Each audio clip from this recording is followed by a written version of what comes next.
അടുത്ത് നമ്മൾ നോക്കാൻ പോകുന്നത് ബാരി ബോം പ്രപ്പോസ് ചെയ്ത സ്പൈറൽ മോഡലാണ്. സോ സ്പൈറൽ മോഡൽ എന്ന് പറഞ്ഞാൽ it's actually N evolutionary software process model.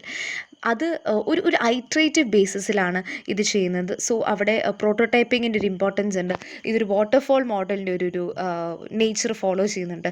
Rapid development ഇവിടെ കാണിക്കുന്നുണ്ട്. സോ ഇതിനകത്ത് ബേസിക്കലി വരുന്ന കുറച്ച് സെറ്റ് ഓഫ് കാര്യങ്ങളുണ്ട്. Basically divided into 4 parts. സൈക്കിളിൽ 5 കാണിക്കുന്നതെങ്കിൽ പോലും അത് ഒരു കോമ്പിനേഷൻ ഓഫ് പാർട്സ് വരുന്നുണ്ട്. സോ ഫസ്റ്റ് വൺ നമ്മൾ സ്റ്റാർട്ട് ചെയ്യുന്നത് നമുക്കറിയാം, ഇവിടെ കണ്ട് സ്റ്റാർട്ട് കൊടുത്തു. Starting with communication, the planning, modelling, construction and deployment. അപ്പം അതിന് നമ്മൾ കുറച്ചുകൂടെ വൈഡായിട്ട് 4 ആയിട്ടാണ് നമ്മൾ ഡിവൈഡ് ചെയ്തേക്കുന്നത്. സോ ഫസ്റ്റ് വൺ കമ്മ്യൂണിക്കേഷൻ, അല്ലെങ്കിൽ നമ്മൾ ഒബ്ജക്റ്റ് സെറ്റിംഗ് എന്ന് നമുക്ക് പറയാം.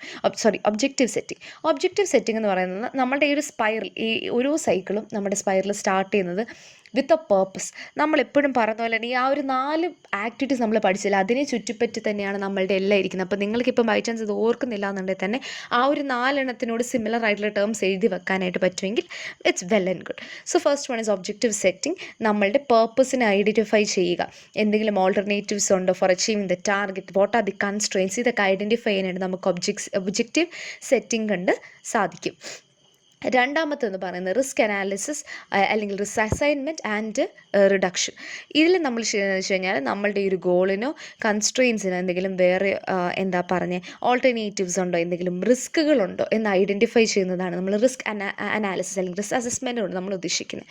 മൂന്നാമത് നമ്മളുടെ ഒബ്ജക്റ്റീവ്സ് സെറ്റാണ്, നമ്മളുടെ കൺസ്ട്രെയിൻസ് സെറ്റാണ്, എന്തെങ്കിലും ഓൾട്ടർനേറ്റീവ്സ് ഉണ്ടോ എന്ന് നമ്മൾ കണ്ടുപിടിച്ചു, റിസ്ക് നമ്മൾ കണ്ടുപിടിച്ചു. ഇനി നമ്മൾ ഡെവലപ്പ് ചെയ്യുകയാണ് ചെയ്യുന്നത്. ഓരോ സ്ട്രാറ്റജീസിനനുസരിച്ചും വി ആർ ആക്ച്വലി ഡെവലപ്പിംഗ്. അപ്പോൾ ഇതിൽ നിന്ന് പറയുമ്പോഴത്തേനും ഇറ്റ് ക്യാൻ ഇൻക്ലൂഡ് ആക്ടിവിറ്റീസ്, ഇപ്പോൾ ബെഞ്ച് മാർക്കിംഗ്, സ്റ്റിമുലേഷൻ, പ്രോട്ടോടൈപ്പിംഗ് പോലത്തെ കാര്യങ്ങളൊക്കെ നമുക്ക് ഇതിനകത്ത് ഇൻക്ലൂഡ് ചെയ്യാം four validation.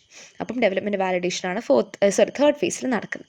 Fourth one is planning. Planning എന്ന് പറയുന്നത് റിവ്യൂ, ഇവാലുവേഷൻ, മെയിൻ്റനൻസ്, ഇതൊക്കെ ആയിരിക്കും പ്ലാനിങ്ങിൽ വരുന്നത്. സോ സ്പൈറൽ മോഡലിനെ പറ്റിയാണ് ഇപ്പോൾ പറഞ്ഞത്. ഇത്രയും കാര്യങ്ങളാണ് നമ്മൾ സ്പൈറൽ മോഡൽ ചെയ്യുന്നത്. ഇവിടെ മുതൽ തുടങ്ങി ഇതിങ്ങനെ കണ്ടിന്യൂ ചെയ്യുകയാണ് ചെയ്യുന്നത്. സ്പൈറൽ മോഡൽ നമ്മൾ എപ്പോഴാണ് ഉപയോഗിക്കുന്നത്? When the deliverance is required to be frequent, project large ആണെങ്കിൽ, if it is unclear and complex, if it is a large or high budget, അങ്ങനത്തെ കാര്യങ്ങളൊക്കെ ആയിരിക്കും നമ്മൾ യൂസ് ചെയ്യുന്നത്.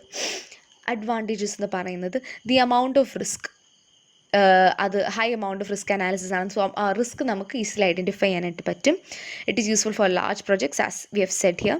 കോസ്റ്റ്ലി ആയിരിക്കാം. റിസ്ക് അനാലിസിസ് വളരെ കീനായിട്ട് ചെയ്യേണ്ട ഒരു സംഭവമാണ്. So that needs to be taken